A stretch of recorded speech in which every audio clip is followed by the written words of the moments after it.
Welcome back to online classes, and we were discussing about the chapter 10, and in our last video we have discussed about the chemical properties of haloarenes, and today I am going to tell you the last topic of this chapter, that is polyhalogen compounds. हमें कुछ polyhalogen compounds को study करना है या उनके बारे में मैं बोल सकती हूँ कि थोड़ा जनरल इंट्रोडक्शन हमें आना चाहिए, जिसमें से फर्स्ट है CH2Cl2 मीन्स मिथाइलिन क्लोराइड. ठीक है. And it is used as a solvent and paint remover. जैसे पेंट को रिमूव करने में और वहां पर ये काम आता है, but it is very toxic and it harm our central nervous system. ये हमारे सेंट्रल नर्वस सिस्टम को हार्म करता है, साथ साथ में हमारी हियरिंग एंड विजन जो कैपेबिलिटी है उसको भी ये डिक्रीज कर देता है. So it is harmful for us. Next is CHCl3 and that is chloroform.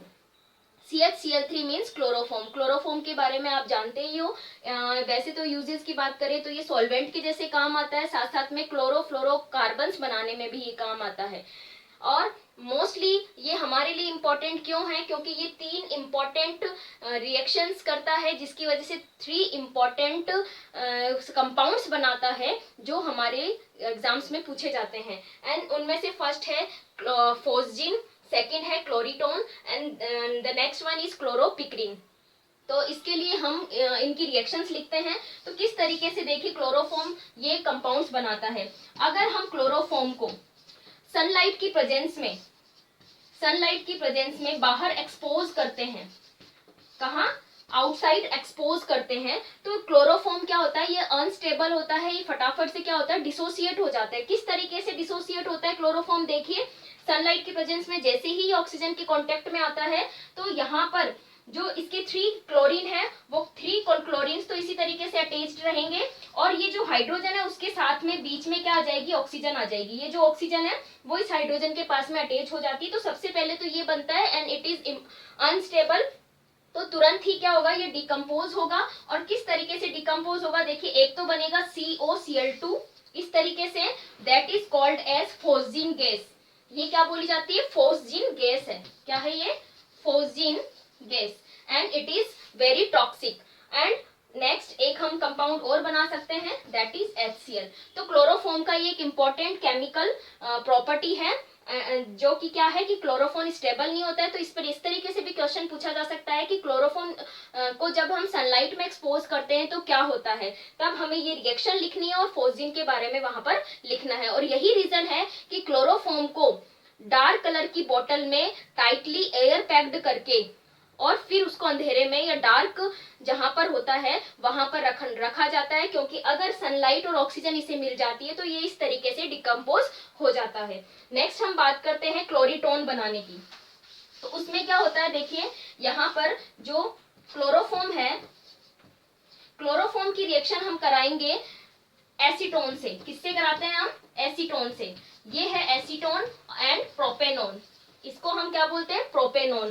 ठीक है. तो क्लोरोफॉर्म की रिएक्शन जब प्रोपेनोन से होती है या एसीटोन से होती है, इसका कॉमन नेम है एसीटोन, और ये हमें लर्न रखना है, याद रखना है. ठीक है. तो अब क्या होगा, देखिए यहाँ पर एक तो यहाँ पे जुड़ जाएगा H और एक CCl3 ऊपर जुड़ जाएगा. ये पाई बॉन्ड यहाँ से ब्रेक होगा और क्लोरोफॉर्म इन पाई बॉन्ड पर एड हो जाएगा. किस तरीके से होती है, देखिए ये यहाँ पर ऑक्सीजन के पास तो हाइड्रोजन आ गया और ऊपर यहाँ पर CCl3 इस तरीके से ऐड हो जाएगा. यहाँ से CCl3 तो कार्बन पे ऐड हो गया और ये ऑक्सीजन जो हाइड्रोजन के पास जो हाइड्रोजन है वो ऑक्सीजन के पास जुड़ जाती है, और इस तरीके से जो कंपाउंड बनता है it is known as chloretone. ये क्या है, chloretone. And it is sleeping agent. ये क्या है, स्लीपिंग एजेंट है. मीन्स क्लोरीटोन से क्या होता है, हमें नींद आने लगती है. ठीक है. नेक्स्ट जो है इंपॉर्टेंट, दैट इज क्लोरोपिक्रीन. यहाँ पर देखिए क्लोरोपिक्रीन में किस तरीके से रिएक्शन होती है.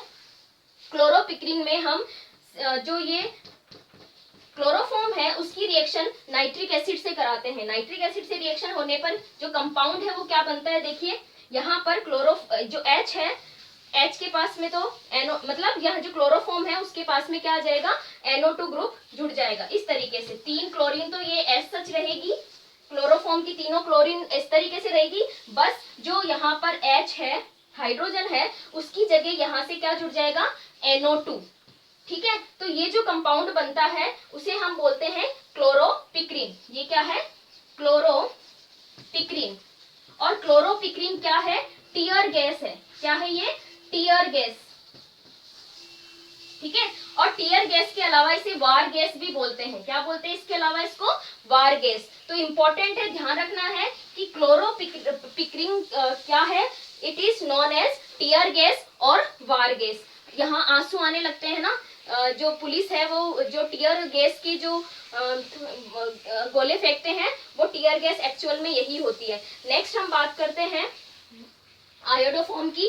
तो आयोडोफॉर्म की जो रोल है वो है एंटीसेप्टिक। जब भी आयोडीन आ जाए तो मोस्टली एंटीबायोटिक या एंटीसेप्टिक इसका क्या होता है? प्रॉपर्टी होता है। तो जो आयोडोफॉर्म होता है it is use to form the antiseptics. Next है CCl4 and CCl4 is known as pyrene and it is used as a solvent and a spot remover and it is very harmful for us because it is responsible for cancer, dizziness and nausea. Next बात करते हैं हम freons की। फ्रेयॉन्स are the chlorofluorocarbons. फ्रेयॉन्स क्या होते हैं? Chlorofluorocarbons होते हैं and this is non toxic and non corrosive and it is very very less reactive. ये बहुत कम रिएक्टिव होती है, इसीलिए क्या होता है जैसे ही ये किसी भी वजह से मोस्टली जो रेफ्रिजरेशन होता है या एसी हम लोग यूज में लेते हैं वहां पर CFCs यूज में ली जाती है। तो अगर वो गैसेज जैसे जैसे एनवायरनमेंट में बढ़ती है तो क्या होता है वो लेस रिएक्टिव होने की वजह से और हल्की होने की वजह से वो धीरे धीरे क्या होती है ओजोन लेयर तक पहुंच जाती है और वहां जाकर ओजोन मॉलिक्यूल्स का डिप्लेशन करना शुरू कर देती है, यानी ओजोन के मॉलिक्यूल्स को डिकम्पोज करना शुरू कर देती है, जिसकी वजह से ओजोन डिप्लेशन होता है और ब्लैक होल क्रिएट हो रहा है। तो इस तरीके से हमने बात करी है पॉली हेलोजन कंपाउंड्स की।